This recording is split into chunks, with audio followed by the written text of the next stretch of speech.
आज नगरपालिका मतदानाच्या दिवशी पंडित पवारांमध्ये संघर्ष भडकला।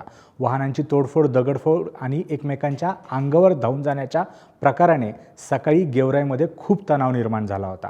याची सुरुवात अगोदर आतेभाऊ आणि मामेभाऊ पृथ्वीराज पंडित व शिवराज पवार यांच्या भांडणाने झाली। या भांडणानंतर माजी आमदार अमरसिंह पंडित यांचे स्वीय सहाय्यक अमृत डावकर यांच्यासोबत सुद्धा बाळराजे पवार यांनी आरेरावी केली। आता हे बाळराजे पवार कोण, तर लक्ष्मण पवार जे माजी आमदार आहेत त्यांचे भाऊ, आणि अमृत डावकर हे अमरसिंह पंडित यांचे PS स्वीय सहाय्यक। आता अमृत डावकर हे सुद्धा पंडितांच्या नात्यातले आहेत, म्हणजेच ते पवारांचे सुद्धा नातेवाईक आहेत।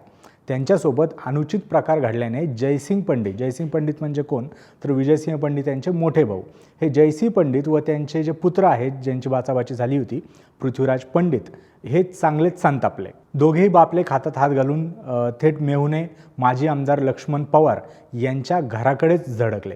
आता खरं तर पंडित आणि पवार यांच्या घरामध्ये जवळजवळ 400 ते 500 फुटाचंच अंतर आहे, सो घरं यांची जवळ आहेत नातलग असल्या कारणाने सुद्धा। यावेळी जयसिंह पंडित व लक्ष्मण पवार हे दोघेही मेहुणे एकमेकांवर अक्षरशः धावून गेले असं सुद्धा स्थानिक बातमीदारांकडून आम्हाला समजतंय।